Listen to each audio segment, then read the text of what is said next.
নামাজের ক্ষেত্রে যে ত্রুটিটা সবচেয়ে বেশি এবং প্রকট সেটা হলো আমাদের নামাজের মধ্যে বেশিরভাগ মানুষই আমরা তাড়াহুড়ো করি। আমাদের নামাজের মধ্যে ধীরস্থিরতা খুব কম।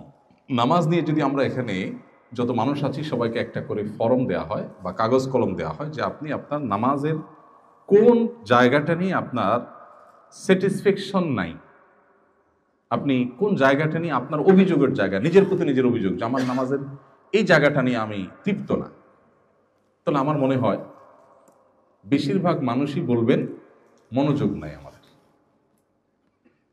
আমি কি সঠিক বলেছি? আমাদের মনোযোগ নিয়ে আমাদের সবচেয়ে বেশি অভিযোগ নিজের ব্যাপারে, যে আমি নামাজ পড়ি আসলে মনোযোগটা থাকে না, অন্যদিকে মন চলে যায়। এই অভিযোগটা যথার্থ এবং এই অভিযোগ থাকা উচিত, কিন্তু আমরা আমাদের নামাজে যে পরিমাণ তাড়াহুড়ো করি, ওই তাড়াহুড়ো করাটা নামাজের কোয়ালিটিকে যতটা নষ্ট করে দেয়, এই মনোযোগহীনতার চাইতে সেটা অনেক বেশি ক্ষতিকর আমাদের জন্য, সেটা আমরা অনেকে জানিও না। নামাজের যে ফরজ আছে, নামাজের যে ওয়াজিব আছে, এটার তালিকা আছে না? কতগুলো ফরজ, কতগুলো ওয়াজিব, আর কতগুলো সুন্নাহ। এই ফরজ ওয়াজিব সুন্নতের তালিকার মধ্যে আপনি মনোযোগ ধরে রাখা, এটা ফরজ ওয়াজিব এর তালিকাতে আপনি পাবেন। অবশ্যই সেটা নামাজের প্রাণ, নামাজের আসল জিনিস, রূহ, সন্দেহ নেই। কিন্তু কারোর মনোযোগ কম থাকলো, এর কারণে তার নামাজ বিশুদ্ধই হবে না, ফরজ আদায়ই হবে না, সুজদা দিতে হবে, এমন কোনো কথা নেই। কিন্তু তাড়াহুড়ো এটা যদি একটা লেভেল ক্রস করে চলে যায়, তাহলে সেক্ষেত্রে নামাজ হবেই। কারণ নামাজের মধ্যে ধীরস্থিরতা মিনিমাম একটা লেভেল পর্যন্ত থাকা, এটা হাম্বলি ফোকাহে কেরামের মতে ফরজ, হানাফি মাযহাব এর উলামায়ে কেরামের মতে ওয়াজিব। তার মানে সব উলামায়ে কেরাম একমত আবশ্যক, মাত্রা নিয়ে মত পার্থক্য আছে। যেহেতু এদেশে আমরা বেশিরভাগ মানুষ হানাফি ফিকহ ফলো করি, অতএব ওয়াজিব তো নিশ্চিত। বরং অনেক ইমামদের মতে, সৌদি আরবের আলেমদের মতে এটাও ফরজ। তাহলে এই যে নামাজের মধ্যে তাড়াহুড়ো করা, এটা নামাজকে নষ্ট পর্যন্ত করে দিতে পারে। অথচ বেশিরভাগ মানুষের মধ্যে আমাদের এই রোগটা, ব্যাধিটা আছে। এই ব্যাধিটা সম্পর্কে আমাদের অনেকের খবরও নেই, আমরা জানি না যে ব্যাধিটা আমার মধ্যে আছে। এমনকি যারা আমরা মনোযোগ নিয়ে অভিযোগ করি যে আমার মনোযোগ ঠিক থাকে না, মনোযোগ ধরে রাখতে পারি না, আমার নিজের ক্ষুদ্র অভিজ্ঞতা, আমি দেখেছি যে যদি কেউ নামাজ খুব বেশি সময় নিয়ে আদায় করতে পারেন, ধীরস্থিরতার সাথে আদায় করতে পারেন, তার নামাজে মনোযোগ অটোমেটিক চলে আসে। এটা আপনি আজকে থেকে ট্রাই করতে পারেন। আপনার 2 রাকাত নামাজের জন্য ধরা যাক আপনি 3 মিনিট বরাদ্দ করেন, আপনি আজ থেকে 2 রাকাত নামাজের জন্য 5 মিনিট বরাদ্দ করেন। 4 রাকাত নামাজ পড়তে আপনার 5-6 মিনিট সময় লাগে, আজকে থেকে আপনি 10 মিনিট টাইম বরাদ্দ করেন। রুকুতে যে পরিমাণ সময় আপনি অন্য সময় দেন, আজকে থেকে একটু বাড়িয়ে দেন। সেজদায় যে পরিমাণ সময় দেন, আজকে সেটাকে ডাবল করে দেন। 2 সেজদার মাঝখানে উঠে বসা এবং সেখানে দোয়া আছে। এই দোয়া মিন জাওয়ামিআল আদইয়া, অল্প কথায় দুনিয়ার সব, আখিরাতের সব চাওয়া হয়ে যায় মাত্র 4-5টি বাক্যে। সব চাওয়া হয়ে যায়, ছোট ছোট কয়েকটা দোয়া। রব্বিগফিরলি ওয়ারহামনি ওয়াহদিনি ওয়াআফিনি ওয়ারফানি ওয়াজবুরনি ওয়ারযুকনি। কয়েকটা হাদিসের সন্নিবেশ করলাম। এই সবগুলো শব্দ এক হাদিসে নেই, কয়েক হাদিসে কয়েকটা শব্দ আছে, সবগুলো ঘুরে ফিরে এগুলোই, এর মধ্যেই সব। এখানে আল্লাহর কাছে ক্ষমা চাওয়া হচ্ছে, ক্ষতিপূরণ চাওয়া হচ্ছে, কোনো ক্ষতি হলে যেন আল্লাহ পোষায়া দেন, রিজিক চাওয়া হচ্ছে, মর্যাদা চাওয়া হচ্ছে, রিজিক, দুনিয়ার সমস্যা, আখিরাতের সমস্যা, সব সমস্যার সমাধান চাওয়া হচ্ছে 2 সিজদার মাঝখানে। এখানে যে নবী করিম সাল্লাল্লাহু আলাইহি ওয়াসাল্লাম দোয়া শিখিয়েছেন, কেন শিখিয়েছেন? তার মানে দোয়া করার একটা জায়গা এটা। ফারজ আমরা বেশিরভাগ মানুষ দেখবেন সিজদা থেকে উঠে বসেই আবার সিজদা দৌড় দিচ্ছে, এটা দোয়ার একটা জায়গা। এখন আপনি দোয়া পড়ছেন, ঠিক আছে, কিন্তু আমি যদি একটু দেখাই দোয়া পড়ার স্টাইলটা। ধরেন সিজদা থেকে আপনি উঠলেন, উঠতে উঠতে আপনি শুরু করলেন রব্বিগফিরলি ওয়ারহামনি ওয়াহদিনি ওয়াআফিনি, আবার আল্লাহু আকবার বললেন। একে দ্রুততার সাথে বললেন, আরেকটা হলো উঠতে উঠতে বললেন, যেতে যেতে বললেন। এবার আসেন, এটাকে আমরা জাগতিক একটা চাওয়ার সাথে মিলাই। আপনি আপনার এলাকার এমপি সাহেবের কাছে গেছেন একটা গুরুত্বপূর্ণ চাওয়া নিয়ে, আপনার এলাকাবাসীর দরকারি একটা জিনিস আছে বা কয়েকটা জিনিস আছে। এমপি সাহেবের কাছে যাওয়ার সময় উনি বসে অপেক্ষা করছেন, মিটিংয়ের টাইম সেট হয়েছে, আপনারা নেতারা গেলেন। ঢুকতে ঢুকতে বললেন, এমপি সাহেব আমাদের আসলে সুয়েজ লাইনের সমস্যা আছে, এই সমস্যা আছে, আমাদের অনেকগুলো সমস্যা আছে। ঢুকতে ঢুকতে বললেন, তারা অবশ্যই ঢুকতে ঢুকতে বললেন, কারণ আপনার হাতে সময় কম। ঢুকতে ঢুকতে বললেন, বলে ওখানে যায় কিছু কথা বলে, বাকি কথা এখনো বাকি আছে, আপনি বেরোতে বলে, তাহলে এমপি সাহেব আমাদের আরো কিছু সমস্যা আছে, আপনি এটা বলতে বলতে বাইরে হলেন, কারণ আপনি অনেক ব্যস্ত। কি বলেন, এমপি সাহেবের ইমপ্রেশনটা কেমন হবে? পাগল নাকি? মানুষ এসে দরখাস্ত নিয়া, হাদিয়া তোফা নিয়া বসে থেকে তার জিনিস নিতে পারে না। ঢুকতে ঢুকতে আলাপ শুরু করছে, যাইতে যাইতে আলাপ করতেছে, কোনো কেয়ার নাই, গুরুত্ব নাই। পাউল, আমি কি সঠিক বলেছি? তাহলে কিভাবে আমরা আশা করি যে আল্লাহ রাব্বুল আলামিনের কাছে আমরা যাইতে যেতে পথে পথে দোয়া করব, কোনো ইহতেমাম নাই, কোনো স্থিরতা নাই, কোনো মনোযোগ নাই, কোনো আকুতি নাই, হৃদয় নিংড়ানো দোয়া নাই, কলিজার ছেঁড়া চাওয়া নাই। কিভাবে আমরা আশা করি যে আল্লাহ রাব্বুল আলামিন আমার এটা পূরণ করে দিবেন? দুনিয়ার একজন এমপির যদি এতটুকু আত্মসম্মান থাকে, তো ইন্নাল্লাহ গায়ুর, নবী সাল্লাল্লাহু আলাইহি ওয়াসাল্লাম বলেছেন, আল্লাহ রাব্বুল আলামিনের আত্মসম্মান সবচেয়ে বেশি, আত্মমর্যাদা সবচেয়ে বেশি আল্লাহ তাআলা। এই জন্য আল্লাহর সঙ্গে কেউ যদি কাউকে শিরক করে, আল্লাহকেও খুশি করতে চায়, আবার বান্দাকেও খুশি করতে চায়, তখন আল্লাহ বলেন, বান্দা তুমি যেহেতু আরেকজনকে খুশি করার চিন্তা করছো আমার পাশাপাশি, আমি আসলে কোনো শিরক পছন্দ করি না, আমি আত্মসম্মান বুঝি, সো তুমি তাকেই খুশি করো, সে খুশি হোক, আমি তোমার উপর খুশি হব। তাহলে আমাদের নামাজকে যদি আমরা পোস্টমর্টেম করা শুরু করে দেই, দেখা যাবে ওয়াল্লাহি বেশিরভাগ মানুষ আমাদের নামাজ টিকছে না। এই নামাজ আখিরাতে আল্লাহর কাছে আমাদেরকে মুক্তি এনে দেওয়া তো অনেক পরের কথা, নামাজের যে জাগতিক উপকারিতা থাকার কথা, যেমন ইন্নাস সালাতা তানহা আনিল ফাহশাই ওয়াল মুনকার, নামাজ মানুষকে অশ্লীলতা থেকে, অন্যায় কাজ থেকে বিরত রাখে, এই কাজটা হবে না। এবং আনফরচুনেটলি সেটাই আমরা দেখতে পাচ্ছি, যে নামাজ পড়ছি, আবার সমস্ত অপকর্মের দুয়ারও খোলা আছে। আমার নামাজ আমাকে পরিবর্তন করছে না, নামাজ তো হক আদায় করে হচ্ছে না, নামাজ তো পড়ার মতো পড়ছি না। এই জন্য ভাইয়েরা, আমাদের প্রথম কাজ হবে, আমরা সবাই, আমার সময় তো ওলামা একরাম ইমাম সাহেবদেরকে বলবো, মুয়াজ্জিন সাহেবদেরকে বলবো, আমরা সবাই আমাদের নামাজকে সুন্দর করা, এটা হবে আমাদের প্রথম প্রায়োরিটি এবং প্রথম চ্যালেঞ্জের কাজ। আমরা কিন্তু আদর্শ মসজিদের কথা বলছি, আদর্শ মুসল্লির কথা বলছি, আমরা কিন্তু আমাদের ইমান আমল এখান থেকে হেফাজত করে নিয়ে যাওয়ার কথা বলছি, এই দুর্গগুলোকে শক্তিশালী দুর্গ হিসাবে গড়ে তোলার কথা বলছি। এর জন্য আমাদের প্রথম পদক্ষেপ হবে কি? আমাদের নামাজকে সবচেয়ে সুন্দর করা। এবং নামাজ সুন্দরের অংশ হিসাবে একটা মাত্র কর্মসূচির কথা বলেছি, সেটা হলো আপনি নামাজটা অধিক সময় নিয়ে করবেন, খুব ধীরস্থিরতার সাথে করবেন। হুযায়ফা ইবনুল ইয়ামান রাদিয়াল্লাহু তাআলা আনহু, তিনি এক ব্যক্তিকে দেখলেন খুব হুলস্থুল করে নামাজ পড়ছে, খুব হুলস্থুল। তখন নামাজ শেষ হওয়ার পর লোকটাকে ডাকলেন, ডেকে বললেন, তুমি এভাবে কতদিন নামাজ পড়ছো, কতদিন তুমি নামাজ পড়ছো? তখন সে লোক বললেন, 50 সানা, 50 বছর ধরে। হয়তো ইসলাম গ্রহণ করার আগে থেকেও তো মক্কার মানুষ, মুশরিকরাও তো নামাজ পড়তো, তাদের নামাজের ধরন ধাঁচ ভিন্ন ছিল, হয়তো মৌকা ও তাসদিয়া ছিল কোরআনের ভাষায়। যাই হোক, তো দীর্ঘদিন পর্যন্ত তিনি নামাজ পড়ছেন। তখন হুযায়ফা ইবনুল ইয়ামান রাদিয়াল্লাহু তাআলা তাকে বললেন, ওয়াল্লাহি, আল্লাহর শপথ করে বলছি, এই যে তাড়াহুড়ো নামাজ যেটা তুমি পড়লা, এই নামাজ নিয়ে যদি তুমি দুনিয়া থেকে যাও, তাহলে তুমি মুহাম্মদ সাল্লাল্লাহু আলাইহি সাল্লামের শরীয়ত এর উপরে প্রতিষ্ঠিত থেকে তোমার মৃত্যু হলো না। তোমার এই নামাজ মুহাম্মদ সাল্লাল্লাহু আলাইহি সাল্লামের নামাজ নয়। আরেক ব্যক্তি নবী করিম সাল্লাল্লাহু আলাইহি সাল্লামের সময় মসজিদে নববীতে প্রবেশ করলেন, করে তিনি 2 রাকাত নামাজ পড়লেন। হয়তো মসজিদে ঢোকার নামাজ ছিল, তাহিয়াতুল মসজিদ, অথবা ফরজ নামাজ হয়তো পরে আসছেন, আদায় করছেন, নামাজ পড়ছেন। নামাজ পড়ে নবী করিম সাল্লাল্লাহু আলাইহি সাল্লামকে এসে সালাম দিলেন। নামাজটা পড়ে নবীজি বসা ছিলেন, এসে তাকে সালাম দিলেন। সালাম দেওয়ার পর নবী সাল্লাল্লাহু আলাইহি ওয়াসাল্লাম সালামের জবাব দিলেন।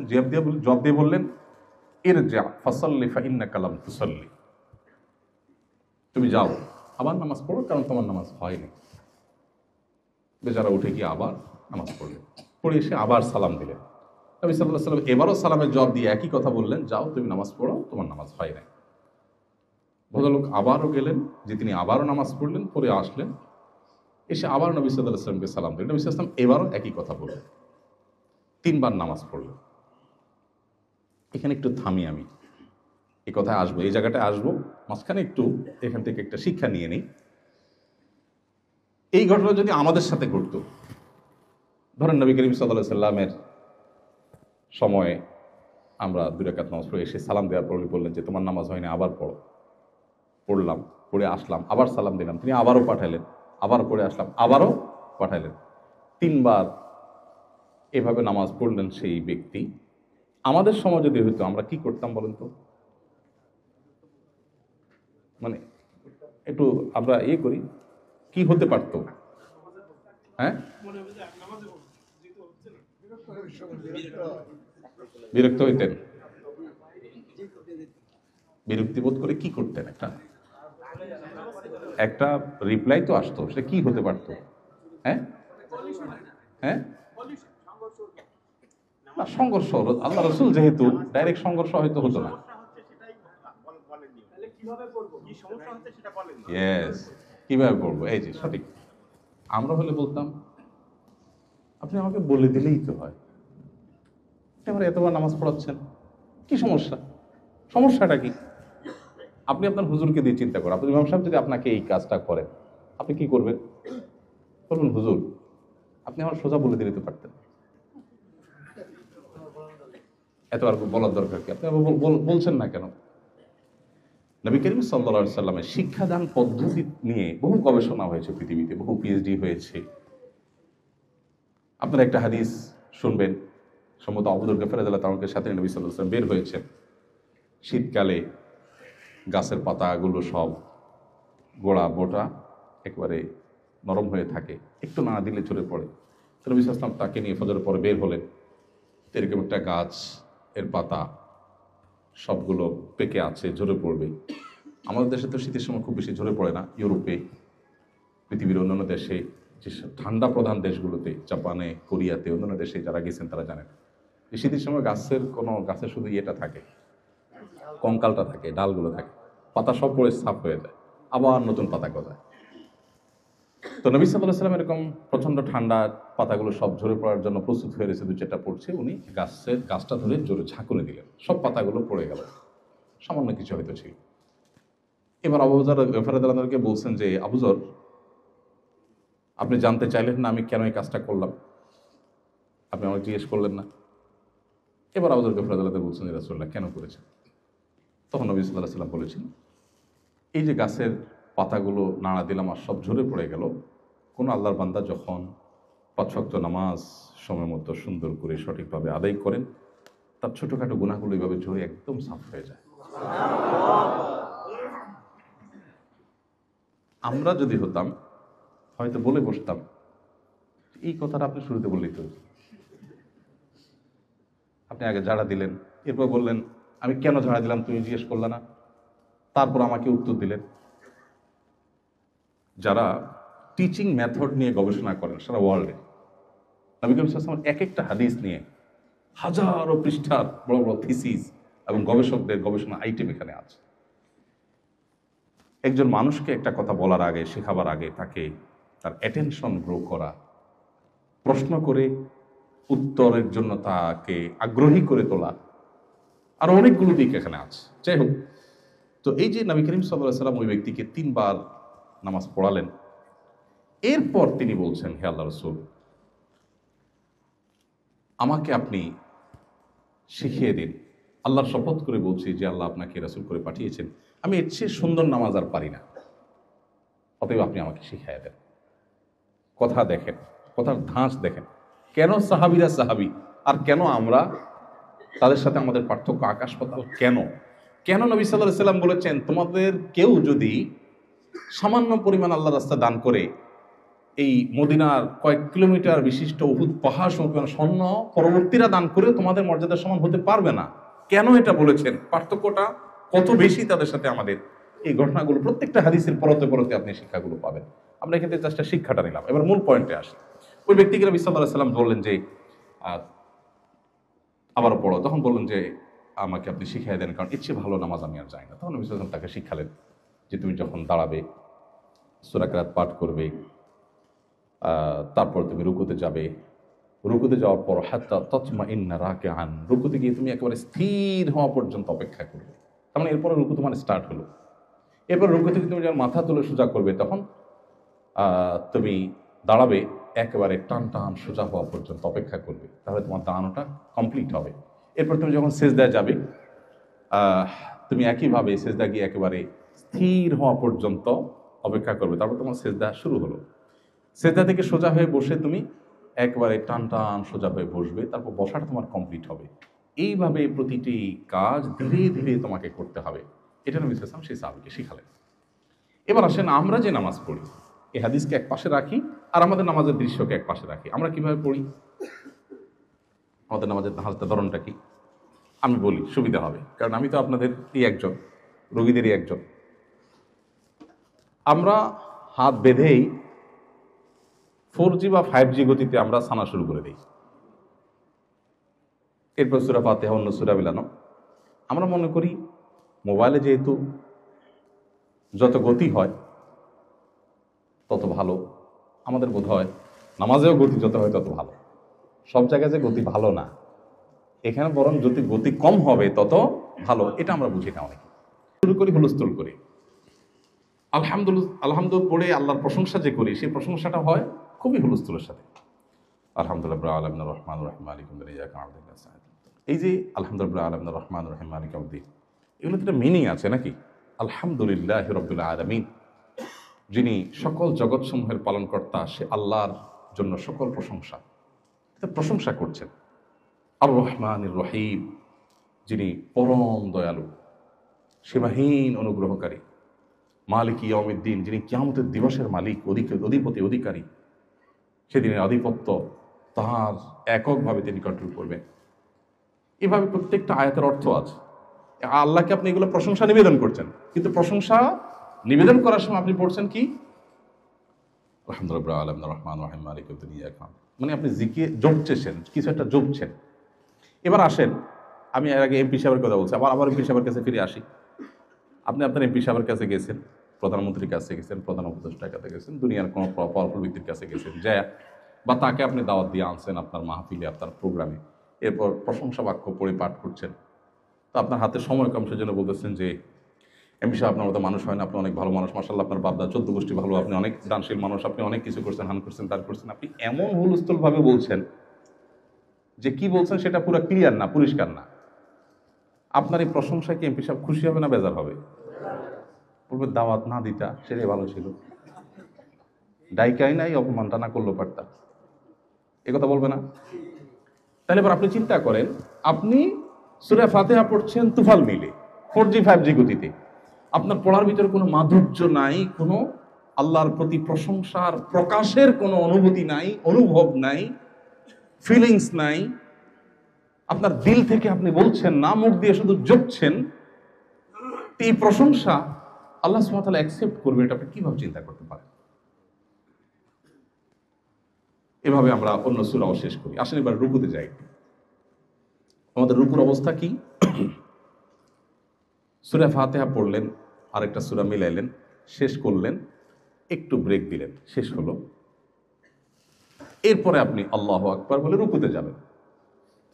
এই আল্লাহু আকবার বলে রুকুতে যাবেন। রুকুতে গিয়ে মাথা থেকে কোমর পর্যন্ত টান টান সোজা হয়ে যাবে এবং পায়ের গোড়ালি থেকে কোমর পর্যন্ত সোজা হয়ে যাবে। আপনি পজিশনে যাবেন। এরপরে আল্লাহ তাআলার কাছে আপনি আপনার অবনত মস্তক হয়ে আপনার শরীরটাকে ভেঙে দিয়ে এরপর আল্লাহকে আপনি তাসবিহ নিবেদন করবেন, সুবহান রাব্বিয়াল আযীম, সুবহান রাব্বিয়াল আযীম। আমার মহান রবের পবিত্রতা আমি জ্ঞাপন করছি। আল্লাহকে আপনি পবিত্রতা জ্ঞাপন করছেন। এই যে সুবহান রাব্বিয়াল আযীম পড়ছেন, এইটা পড়তে গিয়ে যদি আপনি এভাবে পড়েন, সুবহান রাব্বিল আযীম, সুবহান রাব্বিল আযীম, সুবহান রাব্বিল আযীম, সুবহান রাব্বিল আযীম, সুবহান রাব্বিল আযীম। তাহলে কি দাঁড়াবে? এমপি সাহেব আপনি ভালো, এমপি সাহেব আপনি ভালো, এমপি সাহেব আপনি ভালো। মানে একটু বোঝার জন্য বলছি, শুনতে কেমন শোনা যাবে ওইটা? তাহলে আল্লাহ রাব্বুল আলামিনের শানে আমরা যেটা করছি, তুমি আর কোথাকার এমপি, সেও মানুষ আমিও মানুষ, হয়তো উনি এমপি আমি এমপি না, এই তো এইটুকুর কারণে তিনি যদি এতটা অপমান বোধ করেন, এতটা তিনি কষ্ট পান, তাহলে আল্লাহ রাব্বুল আলামিন তিনি তো গায়ুব, সবচেয়ে বেশি আত্মমর্যাদা আল্লাহ রাব্বুল আলামিনের জাতে পাকের। তাহলে তিনি কিভাবে আমাদের এই সুবহানাল্লাহ এগুলো নেবেন? মসজিদ ভর্তি মানুষ আমরা তাসবিহ পাঠ করছি, আমাদের তাসবিহ সেই তাসবিহ হচ্ছে না যে তাসবিহ আমাদেরকে কোয়ালিটিফুল নামাজ উপহার দিতে পারে। আচ্ছা, এই যে তাসবিহ পাঠ করছি সেটাও হওয়ার কথা ছিল আমি আল্লাহু আকবার বলবো, রুকুতে মাথা থেকে কোমর পর্যন্ত টান টান সোজা হব, পজিশনে যাব, এরপর আমি স্টার্ট করব সুবহান রাব্বিয়াল আযীম। আচ্ছা, আমার প্রশ্ন, রুকুর তাসবিহ কখন পড়তে হয়? প্রশ্নটা কি বেশি কঠিন হয়ে গেল? রুকুর তাসবিহটা কখন পাঠ করতে হয়? রুকুতে যাওয়ার পরে। ফাইন, উত্তর সঠিক। আমরা বেশিরভাগ মানুষ সাধারণত যে প্র্যাকটিস দেখা যায় সেটা হলো আল্লাহু আকবার বলে, মানে শরীরটা বাঁকা করতে একটা সময় লাগে, পজিশনে যেতে সময় লাগে, আল্লাহু আকবার বলে ফেলতে মুহূর্তের মধ্যে, একদম বিদ্যুৎ চমকের মতো আল্লাহু আকবার বলেই সুবহানা বলা শুরু হয়ে যায়। মানে পথে থেকেই সুবহানা রাব্বিয়াল আযীমে সুবহানা শুরু হয়ে যায়। রাব্বিয়াল আযীম হয়তো পজিশনে যাওয়ার পরে হয়। তাইলে প্রথম তাসবিহর অর্ধেক পথে আর অর্ধেক পজিশনে, দ্বিতীয় তাসবিহটা হয়তো পজিশনে হয় হুলস্থুল বিদ্যুৎ গতিতে, আর 3 নম্বর তাসবিহটা আবার সুবহানা বলে শুরু করে মাথা সোজা করতে করতে, তাহলে যাওয়ার পথে এক তাসবিহ, আসার পথে এক তাসবিহ, মাঝখানে এক তাসবিহ। তাহলে তাসবিহটা কি রুকুতে হলো না পথে হলো? আমি কি বুঝাতে পারছি? আপনি দরখাস্ত জমা দেওয়ার কথা এমপি সাহেবের অফিসে, আপনি পথে দেখে বলতেছেন ভাই এই যে দরখাস্তটা, কেমন হবে জিনিসটা? পথে যদি দরখাস্ত জমা দেন, সে দরখাস্ত কি অ্যাকসেপ্ট হওয়ার কথা? আপনার তাসবিহ পড়ার কথা রুকুতে গিয়ে, আপনি তাসবিহ প্রথমটা পড়ছেন পথে, শেষেরটাও পড়ছেন পথে, মাঝখানেরটা জায়গা মতো পড়তেছেন সেটাও তুফান মেইলে। এগুলো রুকু। রুকু থেকে ওঠার পর নবী করিম সাল্লাল্লাহু আলাইহি ওয়াসাল্লাম ওই সাহাবীকে শিখিয়েছিলেন, সম্ভবত হাদিসের ভাষ্য হলো হাত্তা তাস্তাউইয়া কায়েমান, টান টান সোজা হওয়া পর্যন্ত তোমাকে অপেক্ষা করতে হবে।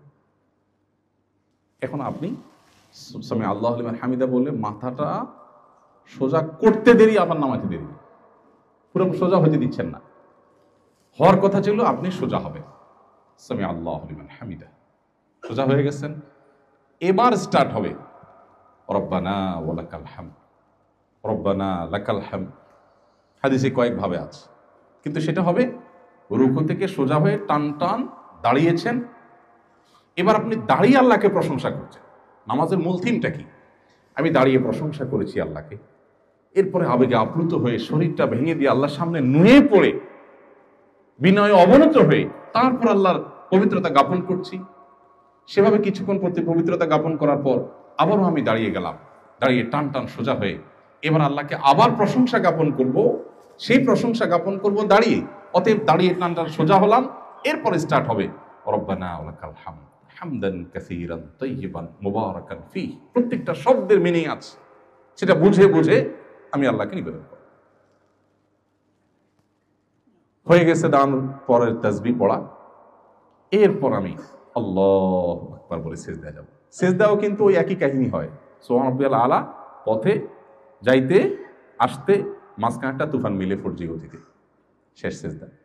সিজদা থেকে উঠেও ওইরকম সোজা হয়ে টান টান হয়ে বসা বসে নাই, উঠতে দেরি যেতে দেরি নেই। নবী করিম সাল্লাল্লাহু আলাইহি ওয়াসাল্লাম এটাকে বলেছেন কানাকরিদ দিক, মোরগ যেভাবে ঠোকর দেয় আমাদের নামাজগুলো সেরকম ঠোকর।